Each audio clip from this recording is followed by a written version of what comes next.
Bonjour.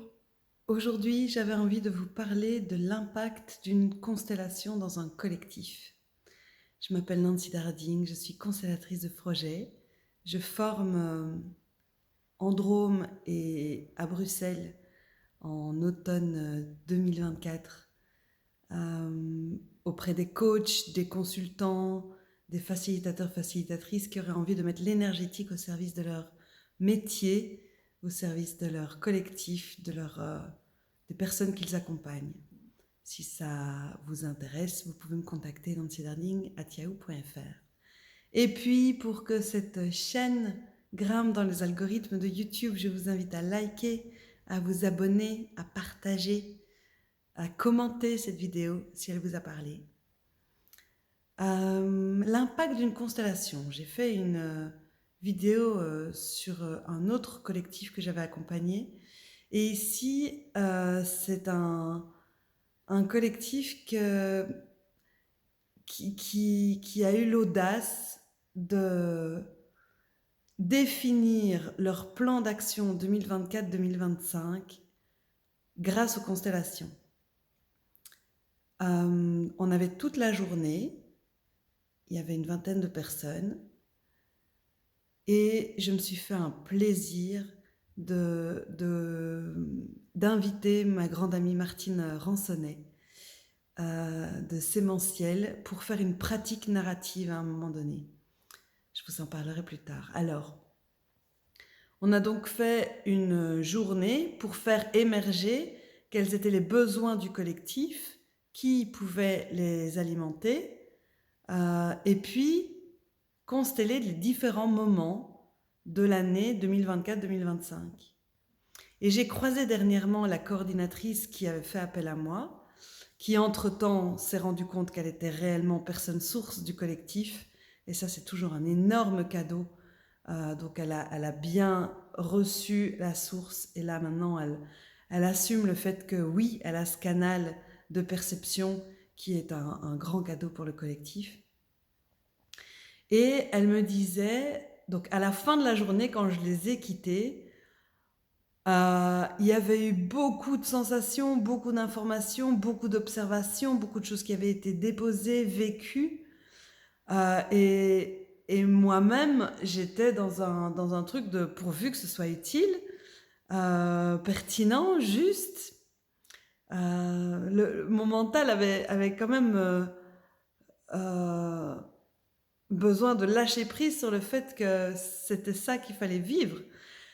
Et en même temps, une énorme reconnaissance sur le fait que ce collectif avait fait le pas de ne pas faire de brainstorming classique et de faire émerger via l'énergétique euh, sa ligne de conduite, son horizon à court terme. Et j'ai recroisé dernièrement cette coordinatrice qui me disait le lendemain matin, donc au moment de se dire au revoir, elle était elle-même un peu perdue, elle-même un peu noyée et puis dans un état un peu modifié de conscience. Et le lendemain matin, tout lui est apparu, tout lui est arrivé. Il y avait vraiment une clarté absolue. Et, euh, et donc elle a tout écrit. Et ça a constitué le fil rouge de, de cette année. Et maintenant que l'année est déjà bien entamée, elle m'a dit dernièrement que souvent elle reprenait ses notes et on avait constellé différents moments, donc le moment 1, le moment 2, le moment 3, et c'était des personnes différentes qui allaient sentir ces moments-là. Et souvent elle se dit, ah ben là, on est au moment 3. Elle repère quoi, elle repère que ce qui est en train de se mettre en place dans le collectif, elle le repère des moments de constel passés avant. Voilà, j'avais envie de vous témoigner ça parce que l'impact là, il est super concret. Euh, le fil rouge est clair, les étapes sont limpides et restent utiles 6 mois après. Et puis vous parlez quand même des pratiques narratives. J'ai découvert ça avec de nouveau Martine Ransonnet de Sémentiel.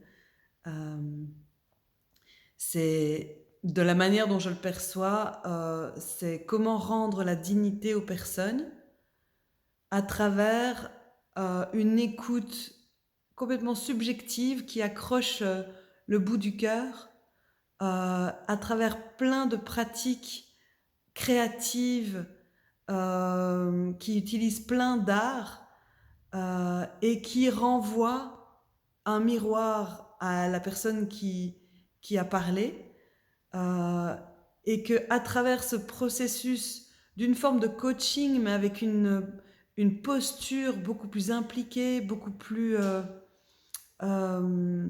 sensible, et plein de pratiques avec des rituels, avec la force des rituels, la créativité de l'artistique, permettent de retrouver une dignité. Elle vient au départ d'Australie avec tout un travail qui avait été fait avec les aborigènes pour écouter leurs paroles sur leur perte de repères suite à la colonisation. Et donc, à la fin de la journée, Martine a offert un bouquet de mots et elle avait repris les mots de toutes les personnes qui étaient là. Donc, pas tous les mots de toutes les personnes, mais elle avait donc capté des mots et toutes les personnes étaient représentées de manière égale. Et après une courte méditation, les yeux fermés ou ouverts, les personnes ont reçu tous ces mots, voilà, un bouquet de mots, un patchwork de ce qui avait été dit par chacune des personnes dans cette journée. Et il y a eu beaucoup de moments qui étaient, enfin moi que j'ai perçus de manière très très émouvante. Et on l'a fait juste avant une constellation. Et j'ai senti que le champ vibratoire était vraiment beaucoup plus fort. Donc voilà, c'est une hybridation de pratiques, constellation et pratiques narratives que je recommande. J'en profite pour vous dire que du 3 au 5 octobre, avec Anne Berrier qui est praticienne en pratique narrative, coach et qui a 1001 flèches à son arc, corde à son arc, nous organisons un week-end autour des nouveaux récits de futurs désirables ancrés dans un territoire. Et donc on va utiliser les pratiques narratives et les constellations pour permettre aux participants, participantes, qu'ils soient dans des collectifs ou pas, de pouvoir se projeter dans un futur désirable et de sentir quel est le récit qui les touche le plus, qui leur donne l'élan, la force d'agir dans cette société et de faire vivre leur récit à travers les constellations. Du 3 au 5 octobre, je vous invite, si ça vous tente, à m'écrire pour que je vous envoie des informations. À bientôt!